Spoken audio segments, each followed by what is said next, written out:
Dengan mempelajari Sirah Nabawiyah, maka makin menambah kecintaan kepadanya.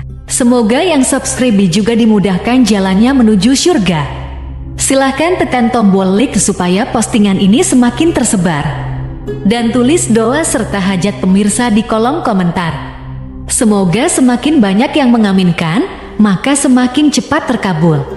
Nabi Sulaiman alaihi salam adalah manusia terkaya sepanjang sejarah kehidupan manusia di muka bumi.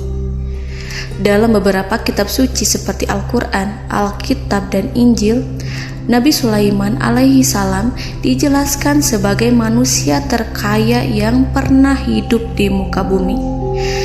Tidak ada satupun manusia yang bisa mengalahkan total kekayaannya hingga hari kiamat tiba. Para arkeolog telah menemukan situs peninggalan sejarah Islam yang mengungkap total kekayaan Nabi Sulaiman alaihi salam. Erez bin Yosef, seorang profesor, ia menyatakan bahwa 3000 tahun yang lalu Nabi Sulaiman alaihi salam diperkirakan memiliki kekayaan senilai 2,2 triliun US dollar. Dan bila dikonversikan dengan nilai mata uang dolar hari ini, jika dirupiahkan, maka nilainya setara dengan 32.891.870 triliun rupiah. Profesor tersebut juga menjelaskan bahwa kekayaan Nabi Sulaiman alaihi salam berasal dari dua sumber, yakni istana kerajaan dan tambang tembaga. Nilai itu berkali-kali lipat lebih banyak dari total kekayaan negara Indonesia yang hanya mencapai 11.454 triliun per 30 Desember 2021. Nabi Sulaiman alaihi salam memiliki beberapa mukjizat. Di antaranya adalah dapat berbicara dengan bahasa binatang. Beliau dapat memerintah mereka untuk melakukan sesuatu. Beliau juga dapat mengendalikan besar kecilnya tekanan angin dan dapat mengatur ke arah mana angin akan berhembus. Sehingga dengan itu Nabi Sulaiman dapat memanfaatkan angin sebagai kendaraannya dan juga kendaraan tentaranya. Nabi Sulaiman juga bisa melunakkan besi dan membentuknya menjadi pakaian perang yang anti tusukan senjata tajam. Nabi Sulaiman juga memimpin para jin. Mereka tunduk dan patuh pada perintah Nabi Sulaiman alaihi salam. Tidak hanya setan, iblis laknatullah yang merupakan makhluk pembangkang dapat dibuat tunduk bertekuk lutut pada perintah-perintah Nabi Sulaiman. Nabi Sulaiman bisa melakukan teleportasi, yaitu berpindah dari suatu tempat ke tempat yang lain dalam waktu singkat. Peristiwa itu dibuktikan dengan pemindahan singgasana Ratu Balqis atas perintah Nabi Sulaiman. Nabi Sulaiman dikenal sebagai raja yang adil dan bijaksana. Nabi Sulaiman diberkahi kecerdasan yang luar biasa untuk menyatu padukan segenap kekuatan yang Allah berikan kepadanya.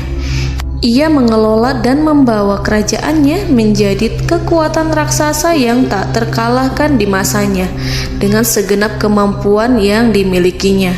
Tentara Nabi Sulaiman adalah tentara terkuat di bumi tanpa ada yang menandingi.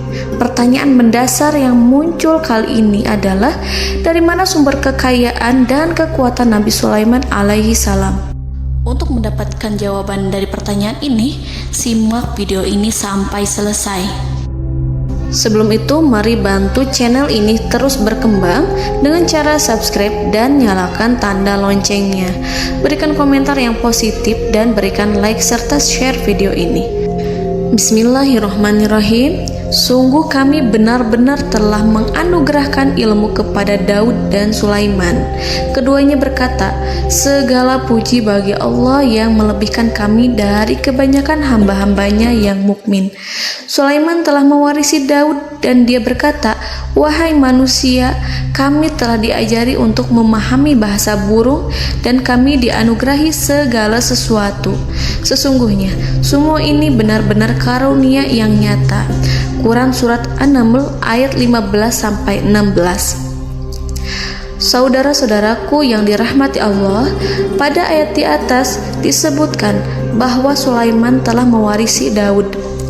Nabi Sulaiman mewarisi Nabi Daud dalam sisi kenabian dan kekuasaan, bukan mewarisi harta, karena para nabi tidak mewariskan harta. Sebab sepeninggalan mereka, harta para nabi menjadi sedekah bagi orang-orang yang ada di sekitarnya, yaitu orang-orang fakir dan orang-orang yang membutuhkan. Dan harta para nabi tidak dikhususkan bagi kalangan keluarganya. Rasulullah Shallallahu Alaihi Wasallam bersabda, "Kami para nabi tidak mewariskan." Nabi Sulaiman mewarisi kenabian dari Nabi Daud. Ini adalah hal yang jelas. Allah telah memilihnya sebagai nabi dari Bani Israel. Begitu juga Allah telah memberinya kekuasaan kerajaan sehingga ia menjadi pemimpin Bani Israel. Barangkali sesuatu yang paling penting yang diwarisi oleh Nabi Sulaiman dari Nabi Daud adalah tradisi militer. Kemajuan militer yang dahsyat telah berpindah kepada Nabi Sulaiman. Nabi Daud sebenarnya adalah seorang pengembala kambing yang sangat miskin, tetapi seiring dengan perjalanan waktu, ia menjadi komandan pasukan tiada tanding. Nabi Daud alaihi salam mengetahui bahwa kekuatan hakiki yang mengatur alam semesta adalah kekuatan Allah. Ketika Nabi Daud mengelurkan tangannya dan memegang potongan batu, lalu beliau melemparkannya dengan ketepel ke arah Jalut. Kepala Jalut retak dan ambruk menghantam tanah. Ini sebagai bentuk demonstrasi kekuatan darinya. Kehadiran Nabi Daud mengubah pasukan Bani Israel, di mana mereka sebelumnya lari jika berhadapan dengan musuh. Maka kini keberadaan mereka mulai diperhitungkan di masa hidupnya. Nabi Daud mengalami peperangan yang sangat banyak, tapi Al-Quran tidak menceritakan secara terperinci. Hal itu dikarenakan karena Al-Quran adalah kitab dakwah di jalan Allah, bukan kitab sejarah. Al-Quran hanya menceritakan di dalam Al-Quran surat Shad ayat 20, "Dan kami kuatkan kerajaannya, kerajaan Daud." Ayat tersebut berarti bahwa Nabi Daud belum terkalahkan dalam peperangan yang diikutinya. Di samping dukungan yang Allah berikan kepadanya, juga pasukan dan rakyatnya, di mana mereka adalah orang-orang yang bertauhid, menyerahkan diri kepada Allah.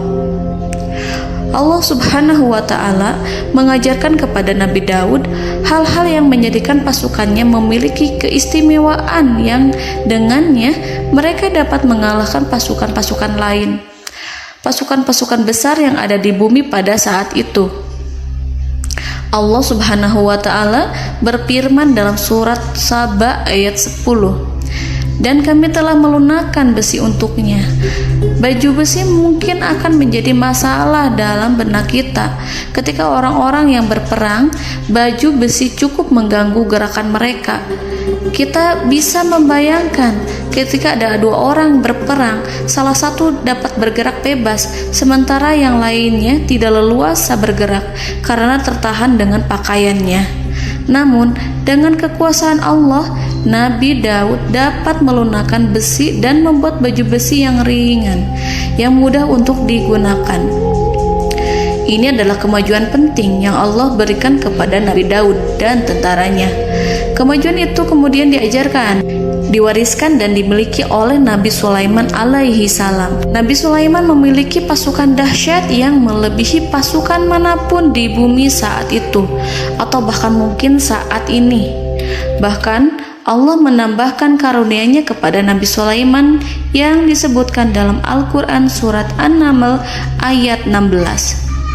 Dan Sulaiman telah mewarisi Daud, dan dia berkata, "Wahai manusia, kami telah diberi pengertian tentang suara burung, dan kami diberi segala sesuatu. Sesungguhnya ini benar-benar suatu karunia yang nyata." Saudara-saudaraku yang dirahmati Allah, pada suatu hari Nabi Sulaiman alaihi salam menengadahkan tangannya dan berdoa kepada Allah Subhanahu wa Ta'ala. Antara hati Nabi dan Allah tidak ada penghalang, tidak ada jarak, tidak ada sekatan waktu, tidak ada satupun dari para nabi yang berdoa kepada Allah kecuali doanya pasti dikabulkan. Doa Nabi Sulaiman alaihi salam direkam dalam Al-Quran surat Shad ayat 35. Nabi Sulaiman berkata, "Ya Tuhanku, ampunilah aku, anugerahkanlah kepadaku kerajaan yang tidak dimiliki oleh seorang pun sesudahku." Nabi Sulaiman menginginkan dari Allah sesuatu kerajaan yang belum pernah diperoleh oleh siapapun setelahnya. Allah Subhanahu wa Ta'ala mengabulkan doa Nabi Sulaiman dan memberinya kerajaan tersebut. Nabi Sulaiman mewarisi kekuasaan, kenabian, hikmah ilmu dari Nabi Daud alaihi salam. Orang-orang menyebut Nabi Sulaiman Al-Hakim, Sulaiman yang bijaksana. Kebijaksanaan Nabi Sulaiman tidak terbatas pada keadilannya di tengah-tengah manusia dan juga kasih sayangnya kepada mereka. Namun, kebijaksanaan Nabi Sulaiman juga berlaku di kalangan burung dan binatang lainnya. Nabi Daud juga mengenal bahasa burung, tetapi Nabi Sulaiman dapat berbicara dengan bahasa burung. Bahkan, ia dapat menggantikannya sebagai pembantunya. Ketika Nabi Daud bertasbih di gunung, burung-burung serta binatang buas ikut bertasbih bersamanya. Bahkan angin pun berhenti untuk mendengarkan tasbih itu. Sedangkan Nabi Sulaiman alaihi salam, Allah Subhanahu wa Ta'ala memberinya karunia lebih dari itu, di mana binatang-binatang buas tunduk padanya, begitu juga angin dan burung. Saudara-saudaraku yang dirahmati Allah, Nabi Sulaiman alaihi salam mampu mendengarkan bisikan semut yang berbicara kepada sesama mereka. Bahkan, ia mampu memerintahkan semut tersebut sehingga semut itu menjadi taat pada perintahnya. Pasukan Nabi Sulaiman memiliki kekuatan yang sangat dahsyat. Belum pernah ada di dunia ini satu pasukan pun yang memiliki kekuatan seperti itu. Kekuatan Nabi Sulaiman berasal dari beberapa kombinasi yang sangat mengagumkan, sehingga karenanya ia tidak dapat tertandingi. Kekuatan itu terdiri dari manusia, binatang-binatang, jin, dan lain sebagainya. Kita mengetahui bahwa jin adalah makhluk Allah dan manusia tidak mampu melihatnya atau menghadirkannya atau meminta pertolongan kepadanya. Sedangkan Nabi Sulaiman telah diberi Allah suatu kemampuan untuk menundukkan jin, mempekerjakan mereka sebagai tentara di tengah-tengah peperangan. Bahkan ia mampu menjadikan mereka sebagai pekerja-pekerja kasar di kerajaannya saat tidak ada peperangan. Oleh sebab itu, ketika ada pasukan lain yang mencoba melawan pasukan Nabi Sulaiman, mustahil mereka akan mendapatkan kemenangan. Bahkan pasukan Nabi Sulaiman diperkuat oleh pasukan burung. Burung di pasukan Nabi Sulaiman memerankan tugas penting, yaitu menjadi agen intelijen. Kita mengetahui bahwa peranan informasi saat peperangan adalah hal yang penting. Dari informasi tersebut, pasukan dapat mengetahui keadaan lawannya. Demikianlah peranan burung pada pasukan Sulaiman. Ia terbang di tengah-tengah musuh. Kemudian, ia kembali kepada Nabi Sulaiman untuk menyampaikan berita tentang keadaan lawannya. Di samping jin dan burung, Allah juga menundukkan angin untuk Nabi Sulaiman. Nabi Sulaiman dapat memerintahkan angin dan ia mampu untuk menaiki angin tersebut.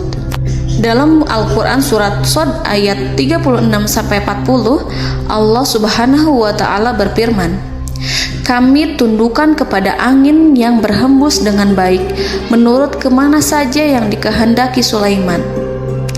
Dan kami tundukkan pula kepadanya setan-setan, semuanya ahli bangunan dan penyelam, dan setan yang lain yang terikat dalam belenggu. Inilah anugerah kami, maka berikanlah kepada orang lain atau tahanlah untuk dirimu tanpa perhitungan, dan sesungguhnya dia mempunyai kedudukan yang dekat pada sisi kami dan tempat kembali yang baik." Saudara-saudaraku yang dirahmati Allah, Allah Subhanahu wa Ta'ala juga memberikan kemampuan yang tak seorang pun dari para nabi mendapatkannya, yaitu kemampuan untuk memerintah setan. Setan adalah salah satu bagian dari jin. Ia adalah kelompok yang celaka dari bangsa jin. Kelompok ini sebenarnya tidak mampu dikuasai oleh manusia. Bahkan jin yang soleh tidak dapat mengatur setan. Adapun Nabi Sulaiman, Allah telah memberinya kekuasaan untuk menundukkan setan dan mempekerjakannya, bahkan mengikatnya dengan rantai serta menghukumnya jika ia menentang pada perintahnya. Setan membangun untuk Sulaiman istana-istana, patung-patung dan alat-alat perang. Bahkan setan-setan itu menyelam ke dasar lautan untuk mengeluarkan permata dan yakut untuk Sulaiman.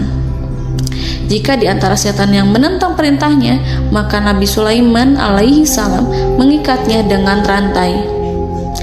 Ini semua menunjukkan kekayaan Nabi Sulaiman dan kekuasaannya, di mana ia mampu mengatur banyak makhluk di bumi ini. Tentu saja, kemampuan itu semua adalah atas izin dari Allah Subhanahu wa Ta'ala sebagai mukjizat darinya. Allah Subhanahu wa Ta'ala berfirman dalam Al-Quran surat Saba ayat 12, dan sebagian dari jin adalah yang bekerja di hadapannya di bawah kekuasaannya dengan izin Tuhannya, dan siapa yang menyimpang di antara mereka dari perintah kami, maka kami rasakan kepadanya azab neraka yang apinya menyala-nyala. Para jin itu membuat untuk Sulaiman apa yang dikehendakinya, dari gedung-gedung yang tinggi, patung-patung, dan piring-piring yang besarnya seperti kolam, atau periuk yang tetap berada di atas tungku. Saudara-saudaraku yang dirahmati Allah, Nabi Sulaiman yang bijaksana adalah penguasa yang tak tertandingi di muka bumi. Meskipun memperoleh nikmat-nikmat khusus yang agung itu yang Allah berikan kepada Sulaiman, beliau tetap menunjukkan dirinya sebagai manusia yang paling banyak berzikir kepada Allah dan manusia yang paling banyak bersyukur di zamannya. Saudara-saudaraku yang dirahmati Allah, sebagaimana Allah Subhanahu wa Ta'ala memberikan nikmat kepada ayahnya Nabi Daud alaihi salam, di mana ia mampu melunakkan besi dan Allah mengajarinya bagaimana cara mencairkan besi, maka Nabi Sulaiman alaihi salam dapat memanfaatkan tembaga yang cair untuk peperangan. Dan juga di saat perdamaian, pada saat peperangan, beliau mencampur tembaga dengan besi dan menjadikannya perunggu. Mereka menggunakan senjata-senjata perunggu dalam peperangan seperti pedang, baju besi, dan juga pisau. Senjata-senjata ini adalah senjata yang paling kuat pada saat itu. Sedangkan di saat damai, tembaga digunakan untuk membuat bangunan, perhiasan, dan sebagainya. Meskipun Nabi Sulaiman mendapatkan nikmat yang besar dan karunia yang khusus, Allah Subhanahu wa Ta'ala mengujinya dengan suatu ujian yang dahsyat. Ujian yang akan selalu datang kepada seorang hamba yang soleh. Ketika hamba itu mendapatkan kedudukan besar, maka ujiannya pun menjadi besar. Allah Subhanahu wa Ta'ala menguji Nabi Sulaiman dengan penyakit. Diceritakan oleh Fahru Roji, Nabi Sulaiman diuji dengan suatu penyakit yang keras, di mana kedokteran saat itu tidak dapat dan tidak mampu mengatasinya. Sakitnya Nabi Sulaiman sangat keras sehingga para dokter dari kalangan manusia ataupun jin tidak mampu menghilangkan penyakit itu. Lalu burung-burung menghadirkan rumput-rumput yang dianggapnya sebagai obat, tetapi Nabi Sulaiman tak kunjung sembuh. Semakin hari penyakit Nabi Sulaiman semakin menjadi-jadi, sehingga ketika Nabi Sulaiman duduk di atas kursi, ia duduk bagaikan tubuh tanpa roh. Seakan-akan ia mati karena saking keras penyakit yang dideritanya. Sakit yang diderita oleh Nabi Sulaiman alaihi salam berlangsung sangat lama. Namun Nabi Sulaiman tidak henti-hentinya berzikir kepada Allah dan meminta kesembuhan kepadanya, serta selalu beristighfar dan mengungkapkan rasa cinta kepadanya. Selesailah ujian Allah terhadap hambanya Nabi Sulaiman. Beliau pun sembuh. Nabi Sulaiman merasakan kembali kesehatannya setelah ia mengetahui segala kejayaan dan segala kekuasaan serta segala kebesarannya tidak lagi mampu menghilangkan penyakit yang dideritanya kecuali jika Allah menghendaki. Saudara-saudaraku yang dirahmati Allah, Nabi Sulaiman telah membangun tempat ibadah, tempat sujud, sehingga manusia menyembah Allah di dalamnya. Orang-orang yang membangunnya berjumlah puluhan ribu orang. Tentu setiap kelompok dari mereka memiliki pekerjaan masing-masing. Di antara mereka ada yang mencairkan tembaga, di antara mereka ada yang tukang pahat, ada yang tukang ukir, ada yang membelah batu, ada yang memotong kayu, ada yang mendatangkan rumput-rumput dari Libanon, ada yang mendatangkan emas dan menjadikannya lempengan-lempengan yang mengkilat untuk menutupi kayu, serta untuk melapisi dinding-dinding. Bahkan golongan jin pun membantu membangun tempat tersebut, tentu dengan perintah dan bimbingan Nabi Sulaiman. Mereka membuat patung-patung yang besar, membuat bejana yang besar untuk tempat makan para tentara dan pekerja, yaitu bejana seperti gunung. Karena saking berat dan besarnya, mereka juga membuat tempat-tempat minum yang besarnya seperti kolam.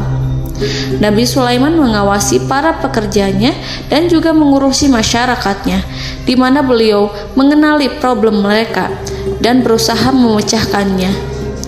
Beliau juga mengawasi pasukan dari kalangan binatang dan burung. Beliau mengetahui apabila ada satu di antara mereka yang tidak datang, kemana ia pergi, serta mengapa ia pergi. Nabi Sulaiman menguasai pengetahuan itu semua. Nabi Sulaiman bukan hanya mengetahui problem tentara-tentaranya dari kalangan manusia ataupun tentaranya dari kalangan burung, namun ia juga menunjukkan kasih sayang terhadap semut, di mana beliau mendengar bisikannya dan tidak suka untuk menginjaknya. Nabi Sulaiman selalu menundukkan kepalanya ke bumi sebagai bentuk rasa rendah diri dan syukur kepada Allah. Pada suatu hari, Nabi Sulaiman alaihi salam berjalan di depan tentaranya dan tiba-tiba ia mendengar suara semut yang berkata kepada temannya dari kalangan semut. Hal itu terekam dalam Al-Quran surat An-Naml ayat 18-19. Wahai semut-semut, masuklah ke dalam sarang-sarangmu agar kamu tidak terinjak oleh Sulaiman dan tentaranya, sedangkan mereka tidak menyadarinya. Nabi Sulaiman alaihi salam tersenyum mendengar itu, dan ia berdoa, "Ya Allah, ya Tuhanku, berilah aku ilham untuk tetap mensyukuri nikmat-Mu yang telah Engkau anugerahkan kepadaku dan kepada kedua orang ibu bapakku, dan untuk mengerjakan amal soleh yang Kau ridhoi, dan masukkanlah aku ke dalam rahmat-Mu, ke dalam golongan hamba-hamba-Mu yang soleh." Saudara-saudaraku yang dirahmati Allah, meskipun Nabi Sulaiman mendapatkan kekuasaan dan memiliki tentara yang besar, namun beliau menunjukkan kasih sayang terhadap bangsa semut. Beliau mendengarkan bisikannya dan melihat semut yang ada di depannya. Oleh karena itu, tak mungkin baginya untuk menginjak golongan semut itu. Nabi Sulaiman bersyukur kepada Allah telah memberinya nikmat, yaitu nikmat rahmat dan kasih sayang. Di samping itu, Nabi Sulaiman alaihi salam adalah orang paling kaya di dunia. Istananya terbuat dari kayu gaharu yang memiliki wangi harum. Istananya terbuat dari emas yang terkadang dari kristal. Beliau juga memiliki kursi besar yang terbuat dari emas dan permata. Istana Nabi Sulaiman merupakan istana yang paling besar di dunia. Nabi Sulaiman menggunakan pakaian dari emas dan permata. Meskipun demikian, Nabi Sulaiman tetap menunjukkan sebagai hamba yang berserah diri dan rendah diri di hadapan Allah Subhanahu wa Ta'ala. Nabi Sulaiman yang merendahkan diri di hadapan Allah, ia selalu sujud kepada Allah sebagaimana ayahnya yang selalu bertasbih pada Allah. Nabi Sulaiman selalu melantunkan lagu-lagu cinta ilahi dan hanya memuji Allah Subhanahu wa Ta'ala. Pada suatu hari, Nabi Sulaiman alaihi salam mengeluarkan perintah kepada pasukannya untuk bersiap-siap. Kemudian, Nabi Sulaiman keluar dan memeriksa pasukannya satu demi satu. Kelompok yang pertama adalah kelompok manusia. Nabi Sulaiman memperhatikan kesiapan mereka. Lalu Nabi Sulaiman mengeluarkan perintah-perintah kepada mereka.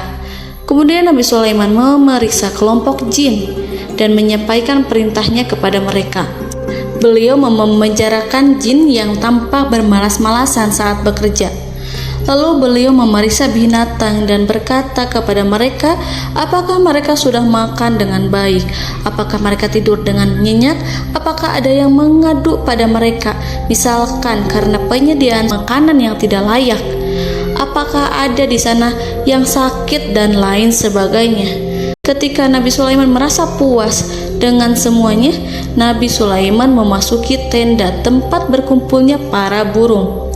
Nabi Sulaiman alaihissalam kemudian memasuki tenda tersebut, mengamati keadaan di sekitarnya, sehingga beliau mengetahui bahwa ada satu burung yang tidak hadir, yaitu burung hudhud. Mengapa aku tidak melihat burung hudhud? Burung-burung yang lain tampak terdiam sebagai penghormatan, dan mereka mendengarkan apa yang akan dikatakan pemimpin mereka. Nabi Sulaiman mengarahkan pandangannya pada semua burung dan tidak menemukan burung hudhud di antara mereka. Tak seekor burung pun yang mengetahui keberadaannya. Burung hudhud absen pada apel wajib kali ini. Nabi Sulaiman mulai menampakkan kemarahannya. Tiba-tiba seekor burung kecil memberanikan diri untuk berkata kepada Nabi Sulaiman, "Wahai Nabi yang mulia, seharusnya Hudhud ada bersamaku kemarin untuk melaksanakan tugas penyelidikan. Ia adalah pemimpin misi itu. Namun burung Hudhud belum datang. Oleh karena itu, aku tidak pergi bersamanya." Burung itu tampak gemetar. Nabi Sulaiman mengetahui bahwa Hudhud tidak hadir dan tak seorang pun mengetahui kemana ia pergi. Burung hudhud pergi tanpa izin terlebih dahulu.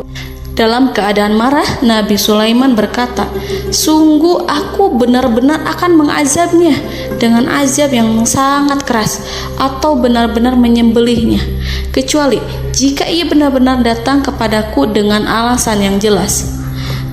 Kawanan burung-burung mengetahui bahwa Nabi Sulaiman sedang marah dan telah menetapkan untuk menyiksa burung hudhud atau menyembelihnya atau justru memaafkannya dengan syarat ia datang dengan membawa alasan yang dapat menyelamatkannya, atau dengan kata lain, burung hudhud dapat memastikan bahwa ia melaksanakan tugas yang penting. Nabi Sulaiman menunjukkan kemarahan yang besar sehingga siapapun akan merasa takut kepada Nabi Sulaiman yang marah. Nabi Sulaiman kemudian pergi dari tempat burung tersebut. Nabi Sulaiman masih memikirkan keadaan burung hudhud. Seharusnya burung hudhud menjadi bagian penting dari badan intelijen. Apakah ia pergi untuk menyingkap suatu, atau apakah ia pergi hanya untuk bermain-main? Nabi Sulaiman telah memperhatikan dan mengetahui bahwa burung hudhud adalah seekor burung yang cerdik dan juga fasih berbicara. Terkadang Nabi Sulaiman mendapati burung hudhud sedang bermain-main dan menunda-nunda pekerjaannya.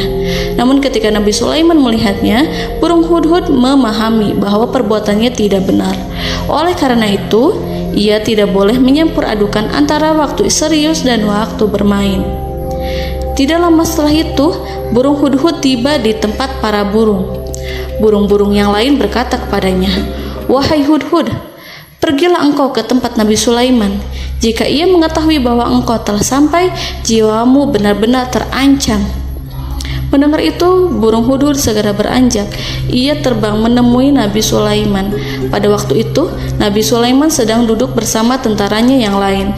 Burung hudhud berdiri. Ia telah merencanakan untuk memulai pembicaraan dengan Nabi Sulaiman sebelum Nabi Sulaiman bertanya kepadanya kemana dia pergi. Ini sebagai bukti bahwa hudhud telah melaksanakan suatu tugas yang penting. Dalam Al-Quran Surat An-Naml ayat 22, burung hudhud berbicara, "Aku telah mengetahui sesuatu yang kamu belum mengetahuinya, dan kubawa kepadamu dari negeri Saba suatu berita penting yang diyakini seakan-akan burung hudhud hendak berkata, 'Aku adalah hudhud yang miskin, tapi aku mengetahui apa yang tidak engkau ketahui, dan aku telah datang kepadamu dari kerajaan Saba dengan membawa berita yang sangat penting.'" Nabi Sulaiman tampak terdiam menunggu hudhud menyelesaikan kisahnya. Dalam surat An-Naml ayat 23-24, burung hudhud berkata, Sesungguhnya aku menjumpai seorang wanita yang memerintah mereka. Dia dianugerahi segala sesuatu serta mempunyai singgasana yang besar. Aku mendapati dia dan kaumnya menyembah matahari selain Allah. Dan setan-setan telah menjadikan mereka memandang indah perbuatan-perbuatan mereka, lalu menghalangi mereka dari jalan Allah, sehingga mereka tidak mendapat petunjuk. Burung hudhud diam. Nabi Sulaiman merasa bahwa hudhud menunjukkan kepasihan lisannya. Nabi Sulaiman berkata dalam Quran surat An-Naml ayat 27 sambil menunjukkan senyum manisnya. Nabi Sulaiman berkata, "Akan kami lihat apakah kamu benar wahai hudhud, ataukah kamu termasuk orang-orang yang berdusta." Seakan-akan burung hudhud ingin mengatakan, "Aku tidak berbohong, wahai Nabi yang mulia."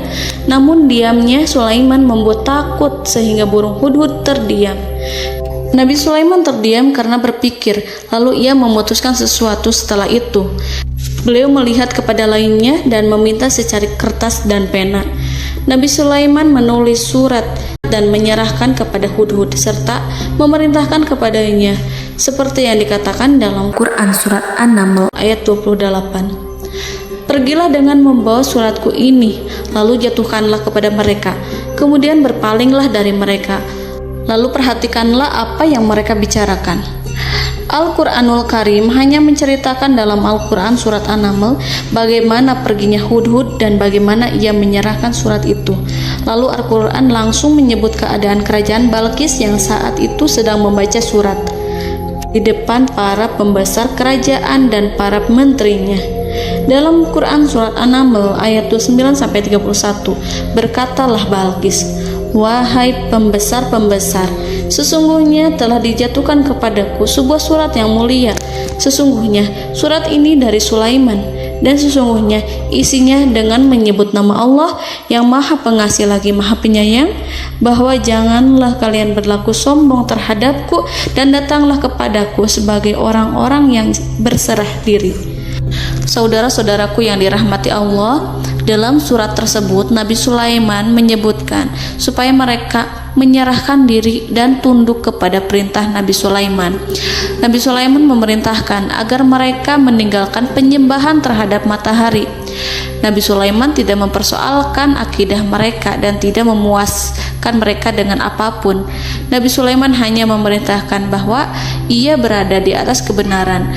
Bukankah ia didukung kekuatan yang berlandaskan keyakinan yang dimilikinya? Nabi Sulaiman hanya memerintahkan mereka agar tunduk dan patuh kepadanya.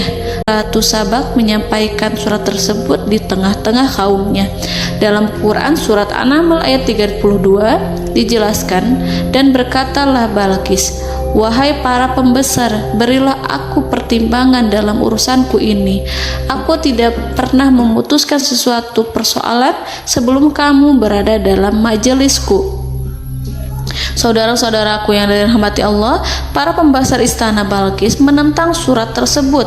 Isi surat itu membangkitkan kesombongan kaum Sabak, di mana mereka merasa lebih kuat. Mereka mengetahui bahwa di sana ada seorang yang mencoba menentang mereka dan mengisyaratkan peperangan kepada mereka. Lalu ia meminta kepada mereka untuk memenuhi syarat-syaratnya sebelum terjadinya peperangan dan kekalahan.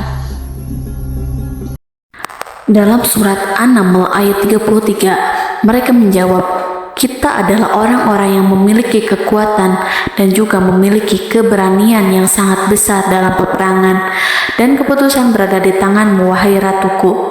Maka pertimbangkanlah apa yang akan kamu perintahkan." Saudara-saudaraku yang dirahmati Allah, para pembesar kaum Sabak seakan ingin berkata, "Kita siap untuk melaksanakan perang." Tampaknya ratu itu memiliki kebijakan yang lebih baik dari pembesar kaumnya. Surat Sulaiman itu membuatnya berpikir lebih jernih dan lebih berhati-hati. Ia berusaha sebisa mungkin menghindari peperangan. Ratu itu berpikir dalam tempo yang lama. Nama Sulaiman tidak diketahuinya dan ia pun belum pernah mendengarnya. Oleh karena itu, Ratu kaum Saba tidak mampu mengetahui dan mendeteksi seberapa besar kekuatan Nabi Sulaiman. Boleh jadi Nabi Sulaiman memiliki kekuatan yang dahsyat, sehingga ia mampu memerangi kekuasaannya dan mengalahkannya. Kemudian Ratu memperhatikan apa yang ada di sekelilingnya. Ia melihat kemajuan masyarakatnya dan juga kekayaannya. Barangkali ia mengira bahwa Nabi Sulaiman iri terhadap kemajuan dan kekayaannya itu, sehingga Nabi Sulaiman ingin menyerangnya. Setelah mempertimbangkan isi surat Nabi Sulaiman dengan cermat, Ratu Saba memilih untuk tidak bersikap ceroboh dan bodoh. Ratu lebih suka untuk menggunakan bahasa kelembutan. Ia mengirim kepada Nabi Sulaiman suatu hadiah yang besar. Ratu mengira bahwa Nabi Sulaiman seorang yang ambisius, yang boleh jadi ia telah mendengar tentang kekayaan kerajaan Saba. Para utusan pergi dengan membawa hadiah dari Ratu Saba. Ratu berharap agar mereka dapat memasuki kerajaan Nabi Sulaiman dan akan mengetahui kondisi kerajaannya.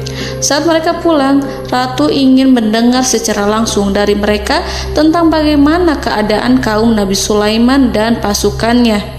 Setelah mendapatkan informasi yang cukup, maka Ratu Balqis dapat membuat sesuatu keputusan yang tepat. Ratu menyembunyikan apa yang terlintas dalam pikirannya, lalu ia berbicara kepada pembesar istananya bahwa ia dapat menyingkap niat jahat Raja Sulaiman melalui cara mengirimkan hadiah kepadanya. Ratu lebih memilih cara tersebut dan menunggu reaksi dari Nabi Sulaiman. Ratu berhasil memuaskan para pembesar istana, dan untuk sementara ia menghilangkan ide untuk berperang. Karena para raja jika menyerang suatu desa, maka pemimpin desa tersebut adalah orang yang paling banyak mendapatkan kehinaan. Akhirnya, para pembesar kaumnya merasa puas dengan pikiran Ratu Balqis. Saudara-saudaraku yang dirahmati Allah, dalam surat An-Naml ayat 34-35 dijelaskan, Ratu Balqis berkata, "Sesungguhnya raja-raja apabila memasuki suatu negeri, niscaya mereka akan membinasakannya dan menjadikan penduduknya yang mulia menjadi hina, dan demikian pula lah yang akan mereka perbuat. Dan sesungguhnya aku akan mengirim utusan kepada mereka dengan membawa hadiah, dan aku akan menunggu apa yang akan dibawa kembali oleh utusan itu."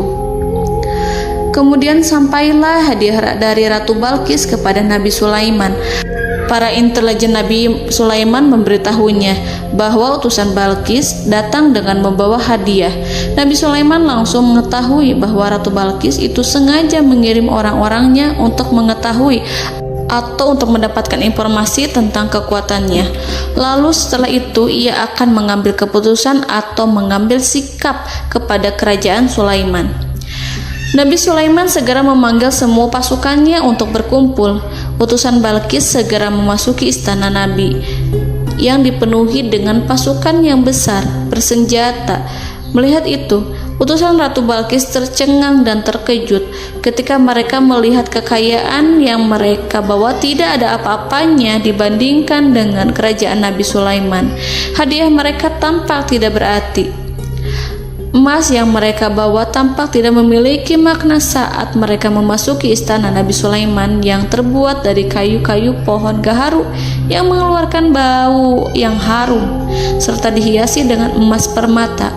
Para utusan Ratu Balqis berdiri bersama Nabi Sulaiman dan menyaksikan bagaimana Nabi Sulaiman mengendalikan pasukannya. Kemudian mereka mulai berpikir tentang kekuatan dan kualitas pasukan Nabi Sulaiman. Betapa kagetnya mereka ketika melihat di tengah-tengah pasukan itu terdapat singa, burung, dan tentara dari kalangan manusia yang mampu terbang. Mereka pun sadar bahwa mereka di hadapan pasukan yang tiada tandingannya. Selesailah demonstrasi pasukan Nabi Sulaiman. Kemudian para utusan ratu dipersilahkan maju ke tempat hidangan makanan. Para utusan itu sangat terkejut ketika melihat berbagai macam makanan dari penjuru dunia ada di depannya. Dan di antara makanan itu terdapat pula makanan yang biasa ditemukan di negeri mereka. Tetapi mereka melihat bahwa makanan itu memiliki rasa yang lebih istimewa. Selain itu, Piring-piring yang ada di terbuat dari emas, dan mereka dilayani oleh laki-laki yang berhias dengan emas. Di meja makan itu terdapat burung, ikan laut, dan berbagai macam daging yang mereka tidak mampu lagi membedakan daging apa itu. Nabi Sulaiman tidak makan bersama mereka, tapi beliau makan dengan menggunakan piring yang terbuat dari kayu. Beliau memakan roti yang kering yang dicampur dengan minyak. Inilah makanan yang dipilih Nabi Sulaiman. Makan bersama mereka dalam keadaan diam, mereka merasa kehadiran Nabi Sulaiman menciptakan suatu wibawa yang luar biasa. Selesai perjamuan itu, lalu dengan sangat malu mereka menyerahkan hadiah dari Ratu Balqis kepada Nabi Sulaiman. Hadiah itu berupa emas yang bagi mereka hadiah itu sangat bernilai tinggi. Tapi di sini hadiah itu tampak kecil di hadapan kekayaan-kekayaan Nabi Sulaiman yang sangat mengagumkan. Nabi Sulaiman memperhatikan hadiah dari Ratu Balqis itu dan berkata dalam Quran surat An-Naml ayat 36, "Maka apa yang diberikan Allah kepadaku lebih baik daripada apa yang diberikannya kepadamu, tetapi kamu merasa bangga dengan hadiahmu." Raja Sulaiman menyingkap dengan kata-katanya yang singkat itu penolakannya terhadap hadiah mereka. Ia memberitahu utusan itu bahwa ia tidak menerima hadiah tersebut. Ia tidak merasa puas dengan hadiah itu. Yang membuatnya puas hanyalah, "Janganlah kalian berlaku sombong terhadapku, dan datanglah kepadaku sebagai orang-orang yang berserah diri." Lalu Nabi Sulaiman berkata kepada mereka dengan pelan. Hal itu diabadikan dalam Quran surat An-Naml ayat 37. "Kembalilah kepada mereka. Kami akan mendatangi mereka dengan bala tentara yang mereka tidak kuasa melawannya, dan pasti kami akan mengusir mereka dari negeri itu, yaitu negeri Saba, dengan terhina, dan mereka akan menjadi tawanan-tawanan yang hina." Saudara-saudaraku yang dirahmati Allah, Nabi Sulaiman kemudian meninggalkan para utusan ratu setelah terlebih dahulu mengancam mereka. Para utusan itu berharap agar Nabi Sulaiman mau menunggu kunjungan Ratu Balqis yang akan membawa misi perdamaian. Akhirnya sampailah para utusan Ratu Balqis ke negeri Saba. Mereka segera menuju istana sang ratu. Mereka memberitahu bahwa negeri mereka sedang ada di ujung tanduk. Mereka menceritakan kepada ratu tentang kekuatan Nabi Sulaiman dan tidak mungkin bagi mereka mampu melawannya. Mereka meyakinkan Ratu Balqis bahwa ia harus mengunjunginya dan melihat sendiri bagaimana kebesaran kerajaan Nabi Sulaiman. Kemudian ratu menyiapkan dirinya untuk pergi menuju kerajaan Nabi Sulaiman. Nabi Sulaiman duduk di kursi kerajaan di tengah-tengah para pembesarnya dan para menterinya serta para komandan pasukannya. Beliau berpikir tentang sosok Ratu Balqis. Nabi Sulaiman mengetahui bahwa Ratu Balqis menuju tempatnya. Balqis dikelilingi rasa takut. Nabi Sulaiman berpikir sejenak tentang bagaimana matahari disembah. Ia memikirkan bagaimana informasi yang diterima oleh intelijennya tentang kemajuan kerajaan Balqis dalam bidang kesenian dan ilmu pengetahuan. Nabi Sulaiman bertanya kepada dirinya sendiri, apakah kemajuan menjadi penghalang untuk mengetahui kebenaran? Apakah ratu itu senang dengan kekuatan yang dicapainya? Dan ia membayangkan bahwa kekuatannya adalah segalanya. Dengan kemajuan yang dimilikinya, Nabi Sulaiman ingin membuat kejutan agar ratu mengetahui bahwa Islam yang diyakini oleh Nabi Sulaiman adalah satu-satunya yang mampu mendatangkan kemajuan dan kekuatan yang hakiki, sehingga ia dapat membandingkan antara keyakinannya dalam menyembah matahari beserta kemajuan yang dicapainya dengan keyakinan Nabi Sulaiman beserta kemajuan yang diraihnya. Saudara-saudaraku yang dirahmati Allah, para mata-mata Nabi Sulaiman telah memberitahunya bahwa hal yang sangat disegani dan dikagumi oleh kaum Balkis adalah kerajaan Saba, yaitu singgasana Ratu Balkis. Singgasana itu terbuat dari emas dan batu delima. Singgasana tersebut dijaga oleh penjaga yang sangat disiplin, di mana mereka tidak pernah lalai sedikit pun. Oleh karena itu, sangat tepat apabila Nabi Sulaiman menghadirkan singgasananya di sini, di kerajaannya, sehingga ketika ratu tiba, maka ia dapat duduk di atasnya.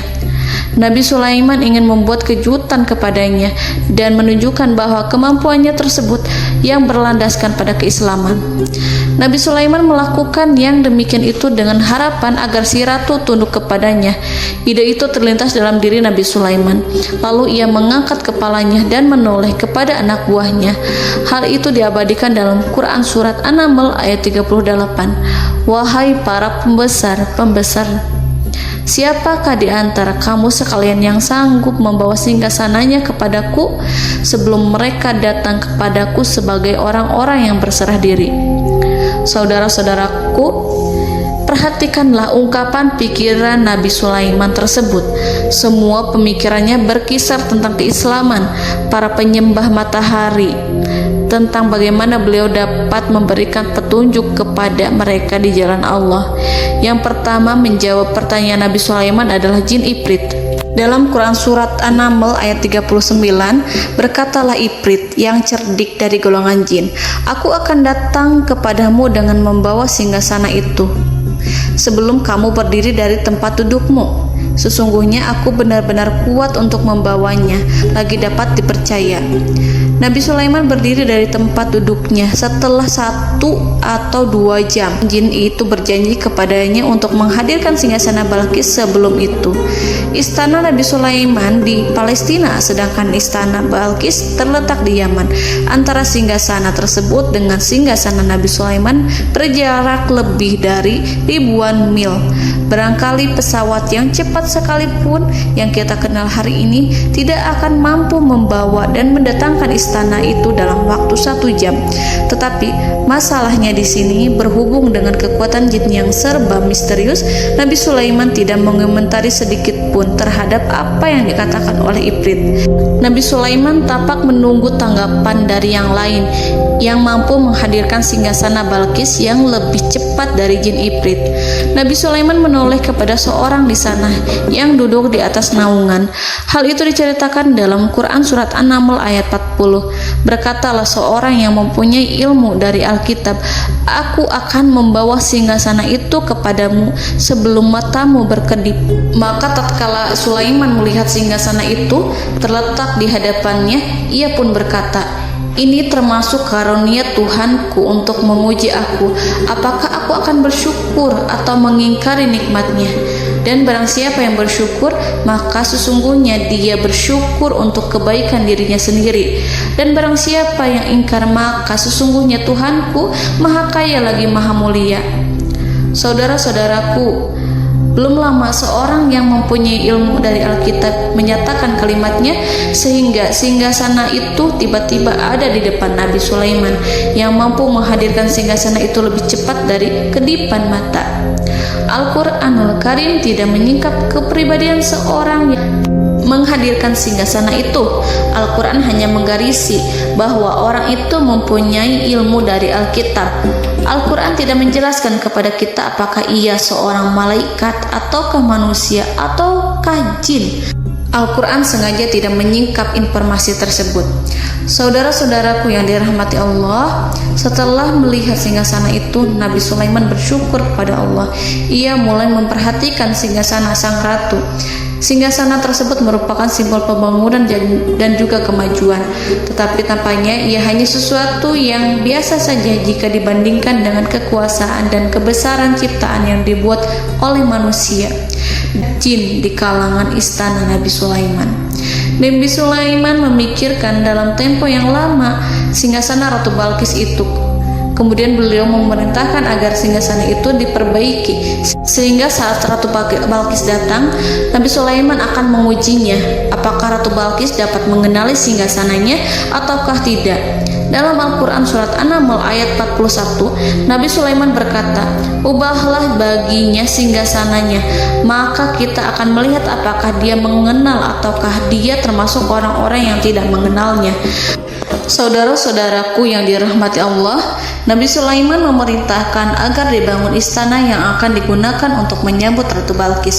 Nabi Sulaiman memilih tempat di laut dan ia memerintahkan agar dibangun suatu istana di mana sebagian besar terdiri dari air laut.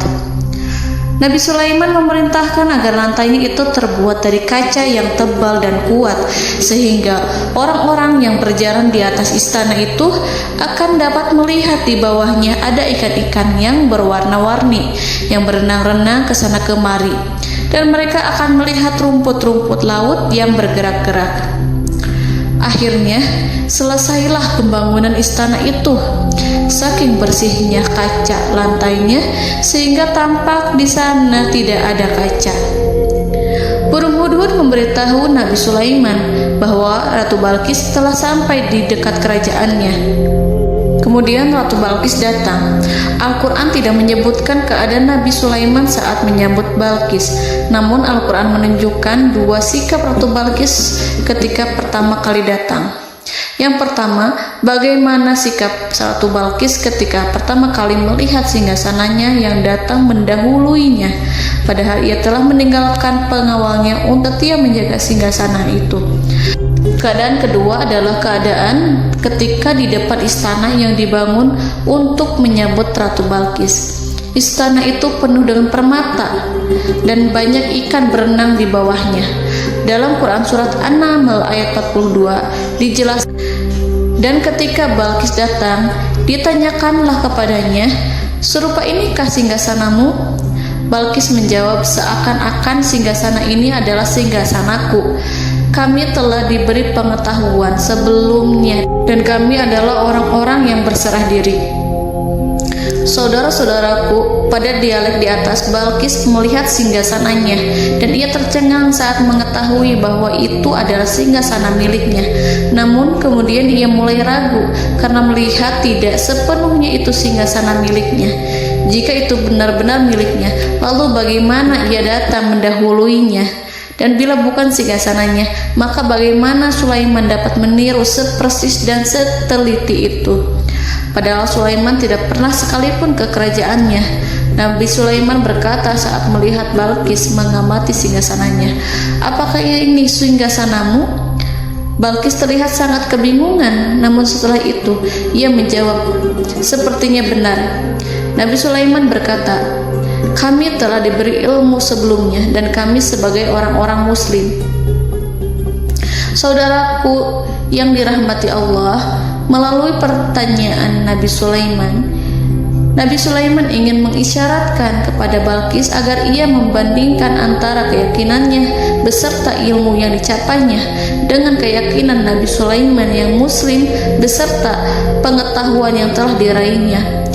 Penyembahan terhadap matahari dan pencapaian ilmu yang dicapai oleh Ratu Balqis tanpa tidak ada apa-apanya dibandingkan dengan ilmu Nabi Sulaiman dan keislamannya.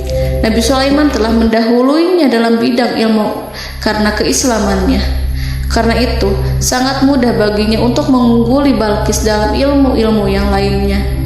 Demikianlah yang disyaratkan dalam pertanyaan Nabi Sulaiman kepada Ratu Balqis. Ratu Saba itu mengetahui bahwa ini adalah singgasananya, di mana singgasana itu datang lebih dahulu daripada dirinya. Beberapa bagian darinya telah diubah saat Balqis masih di perjalanan menuju ke tempat Nabi Sulaiman. Ia berpikir kemampuan apa yang dimiliki Nabi Sulaiman. Ratu Balqis tercengang melihat apa yang disaksikannya, yang berupa buah dari keimanan Nabi Sulaiman dan hubungannya dengan Allah Subhanahu wa Ta'ala. Sebagaimana Balqis juga tercengang ketika melihat kemajuan di bidang ilmu pembangunan, seni, dan ilmu-ilmu yang lainnya. Maka ia tidak lebih kagum lagi saat melihat hubungan yang kuat antara keislaman Nabi Sulaiman dengan ilmunya, serta kemajuan yang diraihnya. Dalam Al-Quran surat An-Naml ayat 43 dijelaskan, dan apa yang disembahnya selama ini selain Allah mencegahnya untuk melahirkan keislamannya, karena sesungguhnya ia terdahulu termasuk orang-orang yang kafir. Saudara-saudaraku yang dirahmati Allah, bergoncanglah dalam benak Balqis ribuan hal ketika melihat keyakinan kaumnya runtuh di hadapan Nabi Sulaiman. Ia menyadari matahari yang disembahnya hanya merupakan ciptaan Allah, dan Allah lah yang menggerakkannya untuk hamba-hambanya. Lalu terbitlah matahari kebenaran dalam dirinya. Hatinya diterangi oleh cahaya baru yang tidak akan tenggelam seperti tenggelamnya matahari. Masa keislamannya hanya menunggu waktu. Ratu Balqis memilih waktu yang tepat untuk mengumumkan keislamannya. Allah Subhanahu wa Ta'ala berfirman dalam Quran Surat An-Naml ayat 44. Dikatakan kepadanya, masuklah ke dalam istana. Maka tatkala ia melihat lantai istana itu, dikiranya kolam air yang besar dan disingkapnya dua betisnya. Berkatalah Sulaiman, sesungguhnya ia adalah istana licin yang terbuat dari kaca.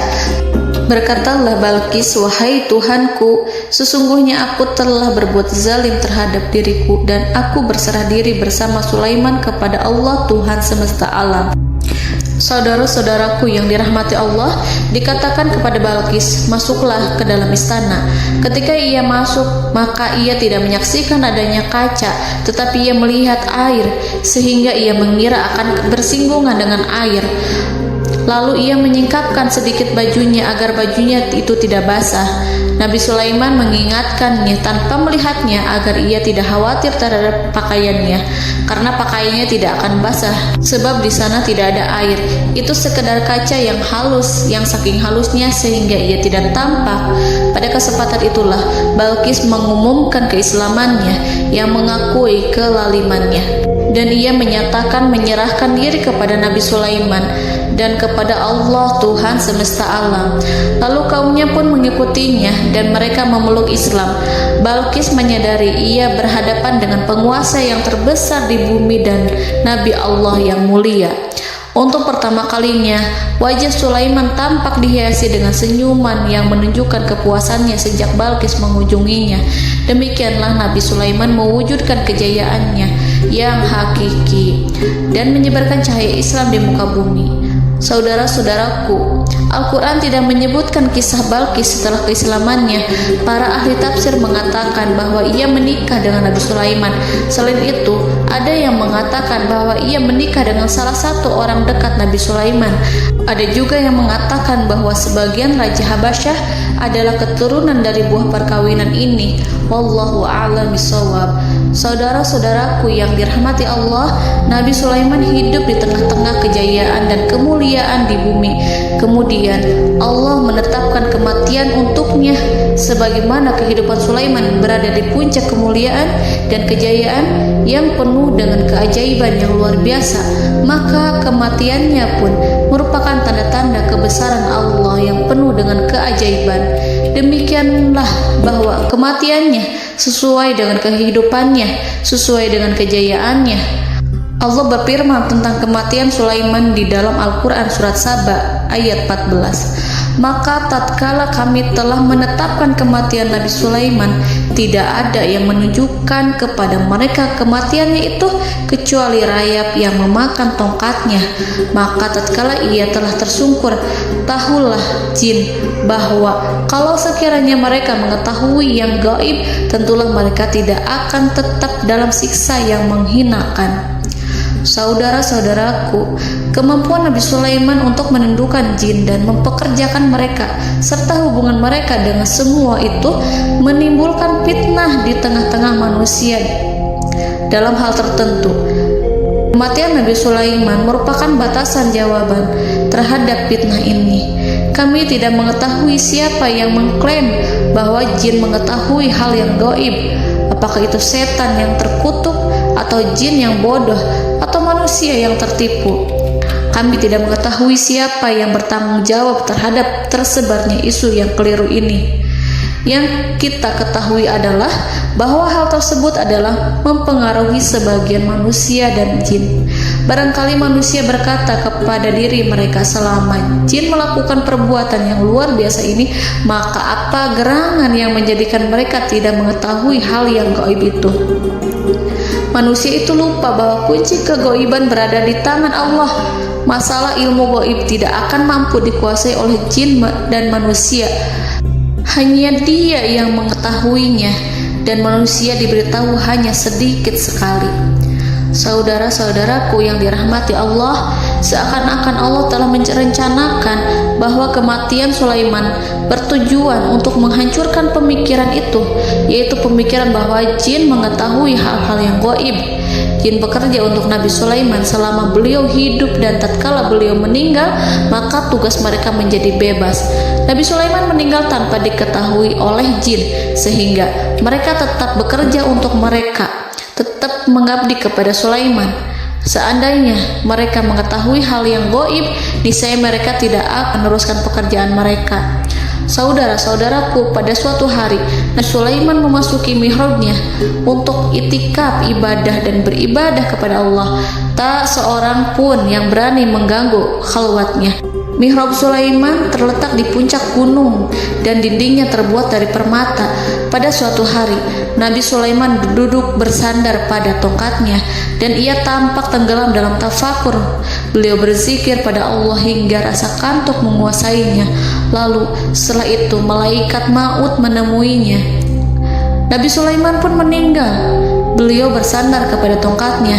Jin melihatnya dan mengira bahwa beliau sedang sholat, sehingga mereka pun terus melanjutkan pekerjaannya. Berlalulah hari demi hari yang panjang. Datanglah rayap, yaitu semut kecil yang memakan kayu. Hewan itu mulai memakan tongkat Nabi Sulaiman. Rayap itu tampak lapar. Sebagian dari tongkat Nabi Sulaiman dimakan beberapa hari oleh rayap itu. Ketika yang dimakannya semakin bertambah, maka tongkat itu pun menjadi rusak dan kemudian jatuh dari tangan Nabi Sulaiman alaihi salam. Tubuh mulia itu kehilangan keseimbangan dan kemudian jatuh terhempas di bumi. Tatkala tubuh suci itu tersungkur, maka manusia segera menuju ke arahnya. Mereka menyadari dan mengetahui bahwa Nabi Sulaiman telah meninggal dalam waktu yang lama. Jin menyadari bahwa mereka tidak mengetahui hal yang gaib, dan manusia pun mengetahui hakikat ini. Seandainya jin mengetahui hal yang gaib, niscaya ia tidak akan meneruskan siksa yang hina. Mereka tidak akan bekerja kepada Sulaiman. Demikianlah Nabi Sulaiman alaihi salam meninggal dalam keadaan duduk dan sholat di mihrabnya. Lalu berita itu tersebar bagaikan api di bumi. Manusia, burung, dan binatang buas mengantarkan jenazah Nabi Sulaiman. Sekawanan burung tampak sedih dan menangis. Semua makhluk bersedih. Akhirnya tak seorang pun mengetahui bahasa burung di bumi. Meninggallah seorang yang memahami pembicaraan burung, binatang-binatang, jin, dan lain sebagainya. Burung-burung itu berkata, betapa beratnya kehidupan di tengah orang-orang yang tidak mengetahui pembicaraan kita. Wallahu a'lam.